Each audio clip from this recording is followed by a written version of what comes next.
Hello and welcome to BYJU'S Exam Prep IAS. Welcome to another live session of Economy this week, wherein we are going to take up all the important economy related articles which have appeared in different business related newspapers from 1st to 7th October 2022 and will be analyzing these articles. Let's begin the discussion. The first very important article is regarding Pradhana Mantri Kaushal Vikas Yojana, in short PMKVY. Now, before understanding what are the observations made by the House panel, let's understand certain background points here. First point, we know that there is an issue of skilled labor availability in India. That's a fact, you should remember it. There is a lot of non-availability, or let's say very less availability of skilled labor.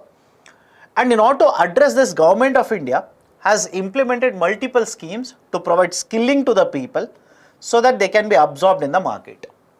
One such scheme that was implemented from 2015 is Pradhan Mantri Kaushal Vikas Yojana, PMKVY. So the pilot project of this particular scheme was introduced in 2015. It was revamped and implemented from 2016 to 2020 in the name of PMKVY 2.0, and again from the year 2021 they implemented the third version PMKVY 3.0, Pradhan Mantri Kaushal Vikas Yojana 3.0. Under this scheme there are two very important components. One component is centrally sponsored, centrally managed component CSCM, and the second component is a centrally sponsored, state managed component of the scheme. Under this, it will be National Skill Development Corporation, NSDC, which is the nodal agency for the implementation or the nodal authority for the implementation of this. And for the state component, the state skill development missions will be made responsible for skilling the identified people under this, so that they can get absorbed in the market. That's the second point. Third very important point here is the PMKVY is a very well known scheme or the component of the scheme. Why? Unlike the earlier schemes or many other schemes, Pradhana Mantri Kaushal Vikas Yojana 3.0 focused on bottom up approach, or basically it was a decentralized approach. What do you mean by this? Under the 3.0 or the third version, revamped version of PMKVY, Government of India stated that the states through their district skill level committees will have to identify the skilling required in those districts, and basically what will be providing is training the youth or training the people in the same skill set so that the supply of the labor will be as per the requirement of the demand in the market. Very important, remember this. It is also called as a demand driven approach. Right? Why are we calling this as a decentralized or demand driven approach? Simple. Central government asks the district level skill commissions to identify what kind of skilling is required. And because we identified at the district level the amount of skilling or the type of skills that were required, provided a curriculum based on that, provided the skilling and the certification to the youth based on that, this is a decentralized approach or basically a demand driven approach. Now, what is the findings of the House panel here? Why they have raised flags or the concerns related to this? Now, any of the scheme that is being implemented, you need to evaluate the performance of the scheme. And the House panel says there are two ways through which I can identify how the Pradhana Mantri Kaushal Vikas Yojana is actually performing. One, based on how much funds were allocated by the government, and out of the funds allocated, how much has been utilized. I hope you understand this. First one is utilization of the funds under the scheme. And the second way to identify the performance or the effectiveness of the scheme is what has been, let's say, the placement rate. Placement in the sense, how much of the people who have been trained under the scheme have been absorbed in the market. Because over a period of time, what we have done? PMKVY 2.0, which was implemented from 2016 to 2020, or 3.0 which has been implemented starting from 2021. We want more and more placements to happen. We want more and more people who are getting skilled to be absorbed in the market. And the House panel finds that on both the counts of utilization as well as placement, the Pradhan Mantri Kaushal Vikas Yojana is lagging behind. Certain concerns have been raised. What are the concerns? One, the funds which have been allocated, all the funds have not been utilized. Please don't by heart the numbers here, not record for UPSC. For example, they have given 686 crore rupees, 294 crore rupees, etc. If you want, try to remember the percentages. For example, in terms of utilization, the article says that the House panel has found that only 43% of the funds which have been allocated have been utilized. That's the first thing. Second thing, what about the placement? What about the number of people who are skilled, or let's say are given certificates? How many of them are getting jobs in the market? And this is a second very important concern. Please remember the percentage here. As per the report, only 7.7% of the people who are skilled under this are getting absorbed in the market. Now many of you will simply say, sir, you say 7.7%, but how do I understand whether this is good or bad? Just compare with 2.0.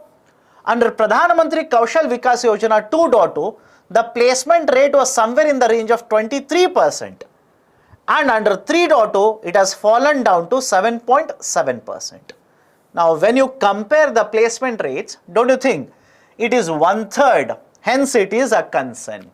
So, these are the two concerns which have been raised by the House panel. What is the argument of the government now? If these are the concerns, what has been the justification, the clarification given by the government? The government says that because of the pandemic, one, implementation of the scheme was delayed. There was a disruption which was caused. The enrollments actually went down. And as a result of all of these factors, one, the utilization of the funds has not been up to the mark. And second, because of the disruption caused by the pandemic, the placement rate also was affected. But beyond this, there are other certain issues which have been flagged, or concerns which have been flagged by the center or the state government. For example, one, the state governments generally get a lot of funds from the center which have to be issued by the treasury, released by the treasury for giving or for basically providing for expenditure. There is a delay in issuance of these particular funds from the treasury. That is delaying the whole process. Second, the limited or the non-availability of the placement partners, because in many of the states, industrialization is not up to the mark. Lower industrial levels are there, or industrialization levels are low. Hence, you may not find placement partners to provide placement to these, let's say, the people who are skilled or certified under the scheme. Even when trainers have to be absorbed, or let's say have to be utilized under the scheme, certain conditions are there. We are not able to find the trainers who are meeting these guidelines or conditions. So apart from many other concerns, these are some more concerns which have been raised by the state governments as well as other governments regarding the Pradhan Mantri Kaushal Vikas Yojana scheme. So this is the gist of the article provided here. Now based on the discussion, I have given an MCQ. Consider the following statements regarding PMKVY. PMKVY 3.0 is following a demand-driven and a decentralized approach. Statement 1 is correct. It is being implemented by NSDA. Statement 2 is wrong. It is not National Skill Development Authority. It is a National Skill Development Commission. NSDA is involved in some other of the, let's say, functions, but not in the implementation of PMKVY. Second statement is wrong. Right option for the question is option A. Only one is correct. Next article, Election Commission proposal on the freebies. In the last couple of months, there has been a lot of discussion regarding what should be done by the government or Supreme Court of India in order to contain the issue of freebies, or let's say the revenue expenditure or the subsidies given by the governments at the both central level as well as the state level. In continuation of that particular discussion, there is one more article now. That is, Election Commission of India has asked various political parties. Now many of you will simply look at it and say, sir, this is more of a polity article. You could say that, but there are certain points within this article which are related to economics as well. That is the precise reason I have picked up this article. Election Commission of India has proposed that Government of India should amend the Model Code of Conduct and implement a new system wherein all the political parties, whenever they announce certain freebies to the people during the election season, they will have to submit all the details regarding their proposal. For example, if a particular political party, let's say XYZ, announces freebies to the people, then this political party has to give details regarding this scheme. What kind of details? One, what would be the expenditure incurred under the scheme? Second, if the government or if the political party forms a government, then through what means this expenditure would be incurred? Meaning what? What would be the source of revenue for the government now, or this political party which has formed the government now, to incur this expenditure? How much borrowings will be done? Will tax policy be utilized for collecting the revenue, or will there be other sources of revenue? And if either the taxation policy or the non-tax policy is utilized, what is the impact of that on the central government or the state government debt or the borrowings of the central and the state finances? All of these details now must be provided by the political party to the Election Commission of India. Having said so, remember this very carefully. Already in the present system, the political parties are supposed to provide these details. But the Election Commission of India says most of the times the parties do not take it very seriously and manual answers are provided. Non-serious answers are provided by the political parties to the Election Commission of India. Now, by amending the Model Code of Conduct, a particular provision in the Model Code of Conduct, Election Commission of India wants to make it mandatory, compulsory for the political parties to give out all the details. And apart from the financial part of it, the EC also says that what will the scope of the scheme also provide the details. For example, will the scheme only cover APL population or BPL population, or within BPL population will it target certain population? What will be the coverage? What will be the expanse of the scheme? All of the details have to be provided by the political parties. The EC says by implementing such mandate or by making it compulsory for the political parties, one, will try to make the process much more transparent. It will help the people or the voters in deciding based on the details given by the political party to which party they want to vote and bring in power. And it will also bring in the process of standardization which has to be followed by all the political parties now. So these are some of the very important points related to the EC proposal on the freebies. Now many of the political parties have already opposed it. Whether this will be implemented or not, you will have to wait and watch. Next article, very important article, the World Bank report on poverty. As per the latest World Bank report on the poverty, I'll come to the title in a minute. The title, right, basically published by the World Bank, the title is related to poverty, and in this particular report, the World Bank says that because of the pandemic, the number of people who live in poverty in India has increased by 56 million. Remember the data. Why you will come to understand in a minute. As per the World Bank report, it says that the number of poor people who have been pushed into extreme poverty in the year 2020 has increased by 56 million only in India. And throughout the world, 71 million people have been added to the extremely poor. Now many of you will ask me, sir, what do you mean by extremely poor?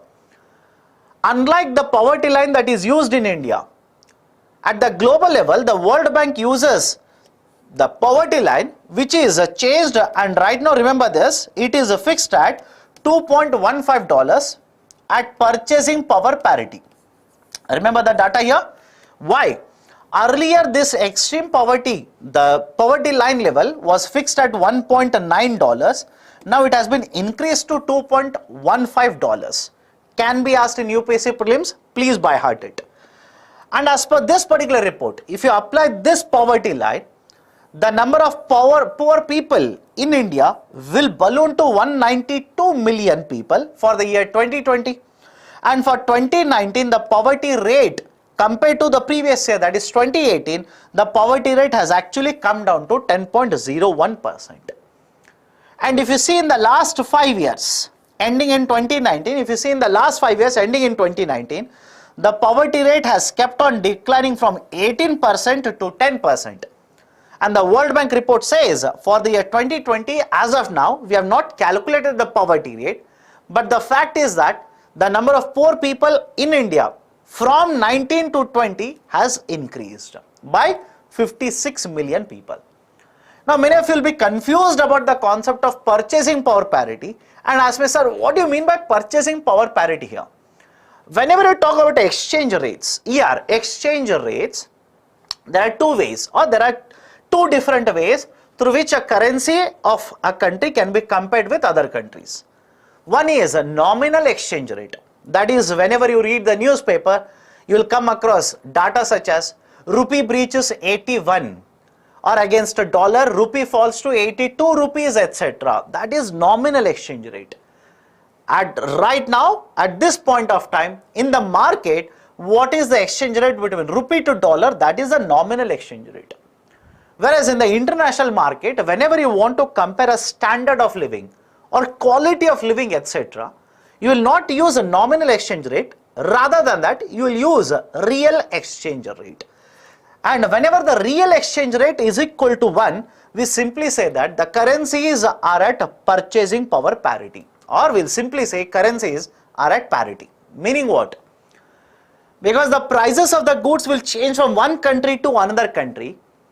Whenever the real exchange rate is equal to 1, whatever is a nominal exchange rate, using those currencies, you can purchase the same set of goods and services in two different countries. For example, as per World Bank report for the year 2020, the purchasing power exchange rate for Indian rupee was $1 is equal to around 22 rupees, which means whatever goods you can purchase with $1 in USA, the same set of, or let's say similar set of goods and services you can purchase in India by using 22 rupees. And here itself you should make a note of the point that the nominal exchange rate, right, that is rupee versus dollar, the rupee number is much higher compared to when you compare the dollar with rupee under the PPP. This is a basic idea of purchasing power parity. But apart from this, what is another very important point to note out of this report? The criticism against this report is that we are using the exchange rate, that is at purchasing power parity, and this will lead to a gross underestimation. This will lead to a gross underestimation of poverty in India. How so? Using this poverty line at $2.15, we are measuring poverty in India. But various experts have basically pointed out that because of the pandemic, more and more people have been pushed into poverty in India. As per various experts in India, from 275 to 300 million people have been pushed because of the pandemic and during the pandemic into poverty. And the NITI, the multidimensional poverty index, also states that 25% of the people in India are actually poor, which basically means the number of people who are poor as per various reports apart from World Bank report are much higher than what the World Bank report actually states. So these are some of the very important points regarding the World Bank report on poverty. But beyond this, understand certain other points also. Beyond this, you need to remember this point. The World Bank report, in order to measure poverty in India, rather than using the traditional methodology, that is a household consumption expenditure survey, rather than using this, has used Consumer Pyramid Household Survey, which is actually published by CMEI. I'm sorry, CMIE. Then many of you ask me, sir, what is the difference? For one, you don't have to understand the difference, but I'll mention one point here. Please make a note of this. Household Consumption Expenditure Survey is a quinquennial survey. That is, it is conducted once every 5 years. I'll repeat the statement. It is conducted once every 5 years. The data, the last report for which, or the last survey for which the data is available right now, is for the year 2011 and 2012. After that, in 2017 and 18, the survey was conducted, the data was supposed to be published, Government of India junked, cancelled the publication of the report. I'll repeat, the government did not cancel the survey, government simply cancelled publication of the report. They did not allow the report to be made public or the data to be made public. The argument of the government was there were certain concerns regarding the quality of the data, collection of the quality of the data, hence we are not going to publish it. And that is the precise reason I am adding a current affairs point here. In 2022 and 2023, now there is the latest household consumption expenditure survey. And now you need to find out and tell me in the comment section which authority is responsible for household consumption expenditure survey. I'll give you a hint. It's a very, very important authority, is involved in publication or let's say the calculation of multiple economic aggregators in India. Very, very important authority. Try to find it out and tell me the answer to this question in the comment section below. So these are certain very important points. And finally, the title of the report, Poverty and Shared Prosperity. Remember the title of the report? Poverty and Shared Prosperity for the year 2022. Right, so these are certain very important points regarding World Bank report. Now based on this, I have given questions here. Consider the following statements. UN has published the report Poverty and Shared Prosperity. Statement is wrong. It is World Bank. The report considers poverty line at $1.9 at nominal exchange rate. Statement 2 is wrong. It is $2.15, not at nominal but at purchasing power parity. Right option for the question is option D, neither 1 nor 2. Next article is regarding Kisan drones. Just an update here. Government of India from the last couple of years has been proposing the implementation of using Kisan drones in the agriculture sector. And the Government of India's objective is, if I start utilizing Kisan drones, I can reduce the dependence on the human labor, I can reduce the expenditure cost incurred by the farmers, I can promote a safety of the farmers. For example, attacking from the wild animals can be prohibited, but more importantly, government says the aid of the technology can be taken to assess yield, to assess or to survey the land, etc. like this. And in continuation of this, in the budget 22-23, that is for the current financial year, the finance minister promoted or stated that Government of India will be promoting usage of agriculture drones. Following this announcement, RBI very recently has issued guidelines or has asked the banking sector in India to provide loans, to provide financing for farmers, for farmer producer organizations, etc., to make it available for them to take loans and purchase the agriculture drones or Kisan drones. Apart from this, in the article they have discussed certain banking sector, that is certain banks such as Union Bank of India, or for that matter other banks which are providing certain types of loans. You don't have to be worried about individual bank products here. If you understand the basic idea, more than sufficient. Government of India as well as the central government, that is central government as well as state government, together have provided 40% of the subsidy, which means per unit, whatever is the per unit cost of the drones, which as per the latest policy can go up to 10 lakh rupees depending on the type of the drone, 40% of this jointly will be provided, that is center plus state will be provided in the form of subsidy. And by promoting usage of more and more agriculture drones, government says the productivity in the agriculture sector will increase and it will help the farmers to reduce the cost and increase the earnings. And as per the data which has been provided in the article here, the article says that a typical agriculture drone can service 20 acres of land in a particular day, and the cost will be around 500 rupees per acre. So these are certain points given regarding promotion of Kisan drones or agriculture drones by Reserve Bank of India. Next, very typical article or very special type of an article, fodder inflation. You must have heard of food inflation, you must have heard of oil inflation, etc. Now it is the time to study about fodder inflation. What is the fodder inflation here? Fodder is nothing but a food that is provided for animals.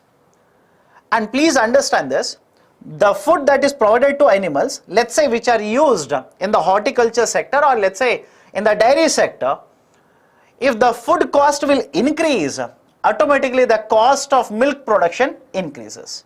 And not just that, if the fodder price will increase, which is nothing but the food for these animals, this will have a bearing not only on the dairy sector, will also have a bearing on the small agriculture households.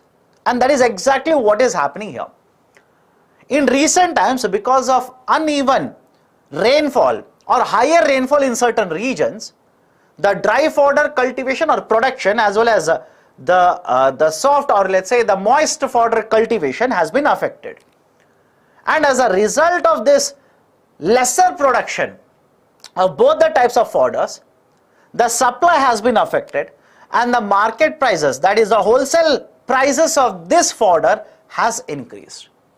And just observe that in this graphical representation here, from the November 2021, the wholesale price index, the WPI, has been observing a declining trend. From 14% back in November 2021, it has fallen down to 12.4% for the August 2022. But for the same duration, the fodder prices have increased and the fodder inflation has hit 25%. And as per various experts, this 25% in the fodder inflation is the 9-year high. It is a 9-year high. And as a result of a higher fodder inflation or the market prices of fodder increasing at a very fast level, the milk production has been affected. That is, the price of the milk is expected to increase. And the agriculture households which are dependent on such supply of fodder to their animals, farm animals, the revenue or the income of these households will also be affected and the expenditure will also start to skyrocket. In order to address this, it's not that Government of India has realized the issue related to fodder now. Earlier, Government of India announced that they want to set up 10,000 FPOs, farmer producer organizations. And in fact, out of these 10,000 FPOs, the target was to set up 100 FPOs related to fodder cultivation itself. The objective was these 100 FPOs would be set up and we would promote the cultivation of fodder in India, thereby ensuring supply and demand are managed. But as per the latest reports which are published by various newspapers, not even one out of these 100 FPOs have been registered as of now. So Government of India, it's not that it has not taken any initiative, it has taken, but the initiatives are yet to provide any fruitful outcomes. These are certain important points regarding the issue of fodder inflation. Now, next important article, oil production cuts which have been announced by OPEC plus. Basic points here. OPEC is a group of 13 members, that is a cartel of 13 members. In addition to these 13, 10 more countries came together back in 2016 and they formed a much bigger group called it as OPEC plus. And this OPEC plus accounts for around 40% of total crude oil in the global market. OPEC accounts for around 30%, OPEC plus accounts for around 40%. Next very important point. Recently, as per the various price trends, observing the price trends in the market, that is, in simple terms, the price of the crude oil actually has fallen from $120 per barrel to $90 per barrel. Looking at this, the OPEC Plus has decided to cut the day-to-day production by 2 million barrel per day. Have a look at this. The OPEC Plus group of countries have decided that they would cut the production by 2 million barrel per day. And in fact, if you talk about percentages, it will account for around 2% of the global crude oil supply. That's the first point.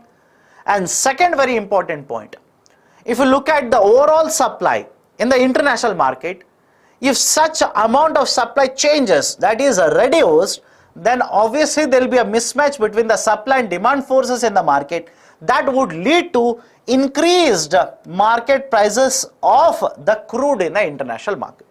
And that has been the concern exactly raised here. The government of USA called this decision of the OPEC Plus as short-sighted. Indian government, that is a minister of the Indian government, stated that we were ensured that OPEC Plus would not be cutting their production. But the OPEC Plus has belied the hopes of all the member countries, especially the Western economies, and has gone ahead and has decided to cut the production by 2 million barrels per day. What are the repercussions of this decision? That is more important. First very important point. In the last couple of weeks, we have also discussed in the videos, that is the G7 group of countries trying to control the price of the crude that is sold by the Russia and ensure that Russia would not be earning a lot of revenues from it to finance their war against Ukraine. That is, I am talking of course about the G7 oil price cap plan. I hope you remember that. Oil price cap plan. Now, if that proposal is being implemented on one side and on the other hand, the supply of crude to the international market goes down, what do you think will happen to the market prices? The market prices will go up.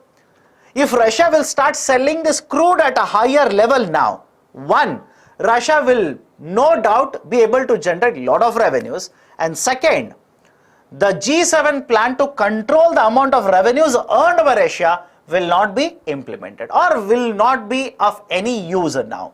It will defeat the purpose of the oil price cap plan. Third very important point, many countries are concerned about recession. USA, European countries are concerned about recession now. And the central bankers in these countries, in order to promote a recovery and control inflation, have been taking a lot of measures, such as European Central Bank, Federal Reserve, etc., increasing the interest rates. At this point of time, when the recovery is a problem, stagflation has been a concern, recession has been a concern, if the fuel prices start to skyrocket, it will defeat the purposes of the monetary policies by fueling inflation all over again. So the recovery or the hopes of the recovery will be dashed. Next very important concern here, India. Of course, we should be concerned about our interest. What about India? India is dependent on more than 80% of the crude oil requirement. We import it from rest of the world. If the international crude oil prices will start increasing, which has already started happening now, it will not only make imports more costlier, cause imported inflation. Government of India's fertilizer subsidy is expected to balloon to more than 2 lakh rupees, 2 lakh crore rupees, that is 2 trillion rupees. And not just that, what about the expenditure or the impact on the expenditure of the households? What about food inflation, etc.? All of these will start playing out all over again.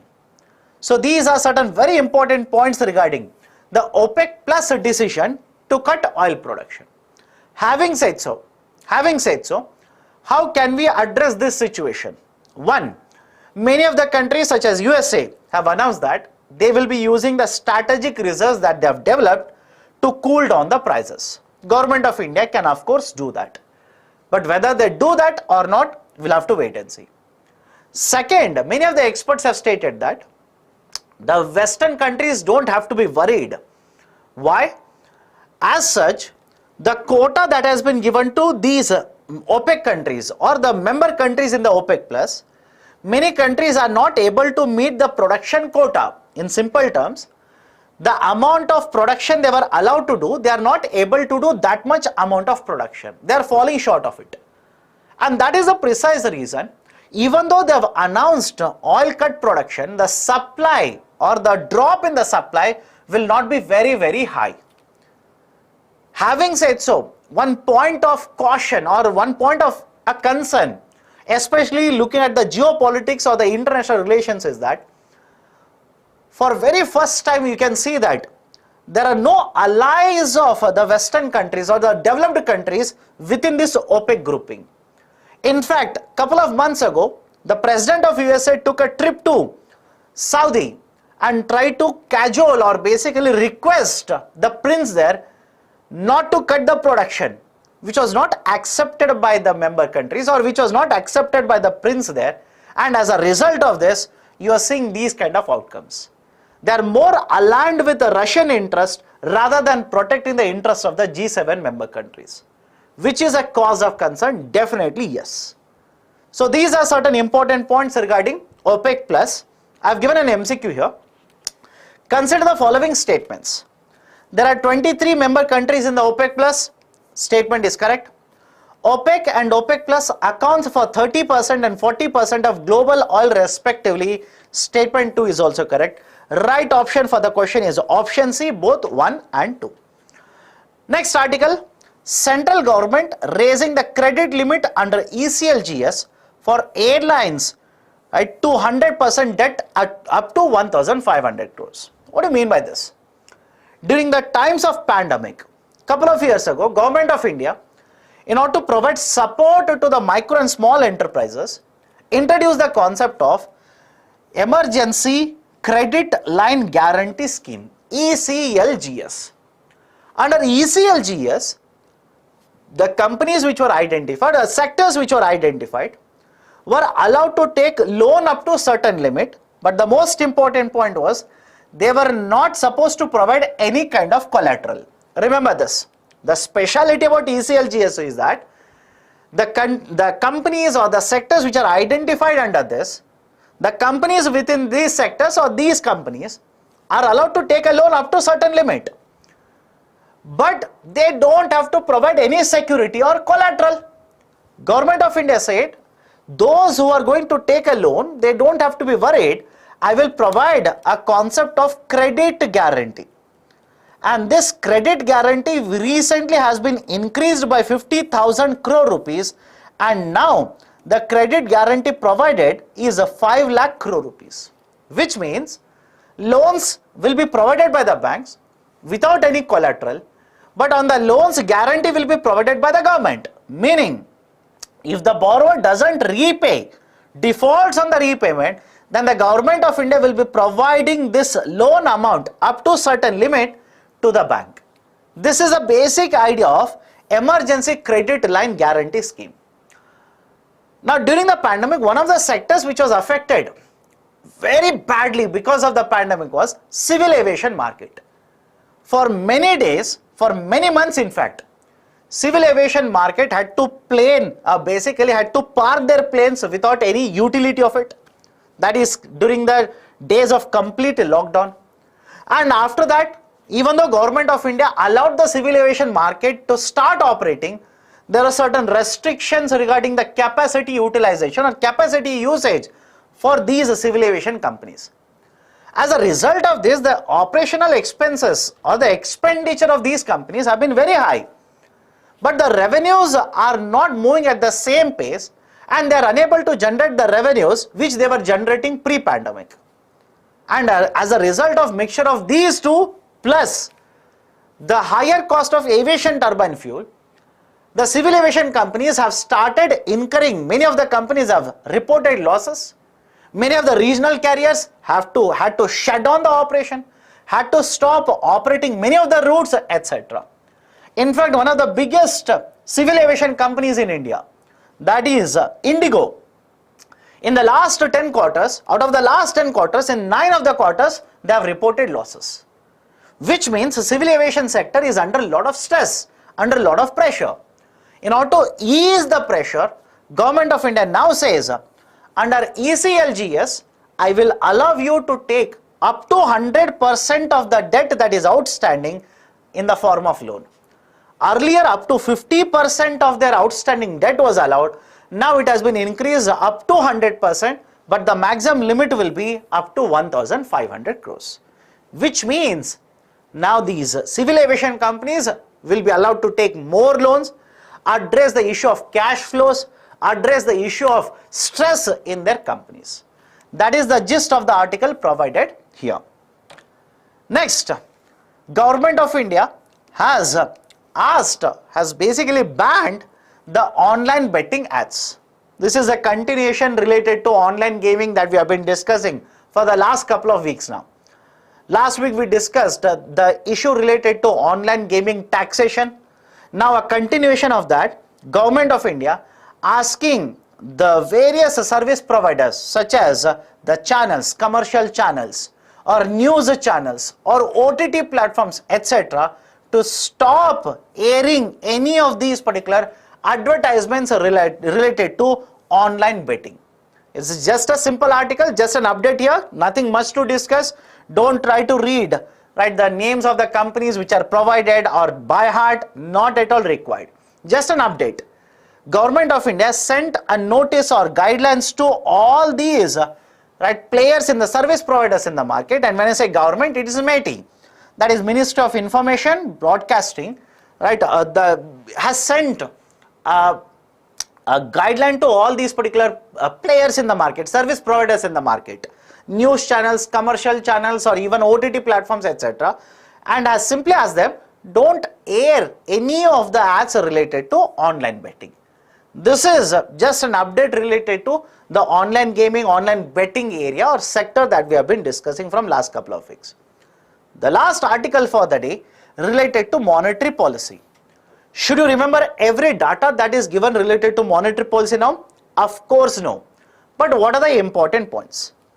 In order to control inflation, you already know that RBI should be increasing interest rates, and that is what is being done by the European Central Bank. Same is being done by the Federal Reserve and now by RBI.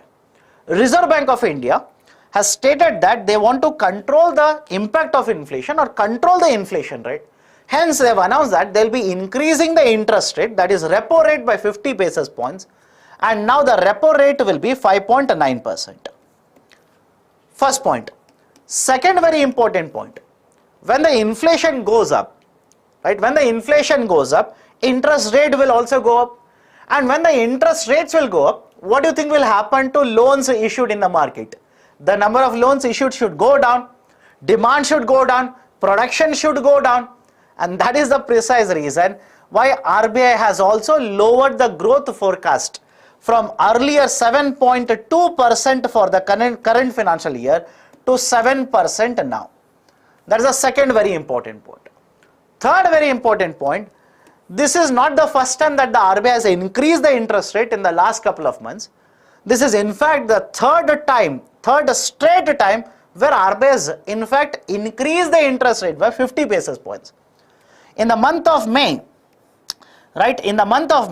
RBI started with the rise in the interest rate, that is a repo rate, by 40 basis points, and thereafter consecutively the interest rates, that is a repo rate, has been increased by 50 basis points 3 times on a trot, which means total 3 plus 1, totally the interest rate has been increased by 1.9% or 190 basis points in the last 4 to 5 months. These are certain very important points which have been mentioned in the article. But apart from this, one more point of concern that was raised by the government was, generally the government uses the RBI forecast or RBI data to formulate policies.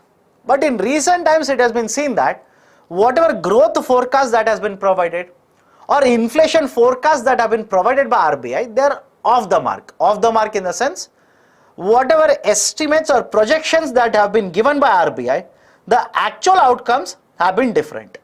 And this has actually raised the concern of the government. Because if a central banker as reputed as RBI is not able to basically pinpoint and say that the growth would be this much or inflation would be this much, despite having so many models to help them. And if RBI forecast is off the mark, then the government policies are also off the mark. And that is the precise reason the RBI is, let's say, the issue of forecasting or issues with forecasting also have been raised by the government of India. So these are the various points related to the last article for the day, that is monetary policy. So that is the end of the discussion for you people. This is the gist of, or let's say, the discussion related to all the important articles as well as questions related to the articles. If you like the initiative, hit the like button. And if you have not yet subscribed to BYJU'S Exam Prep IAS, kindly do now. Thank you. Have a great day.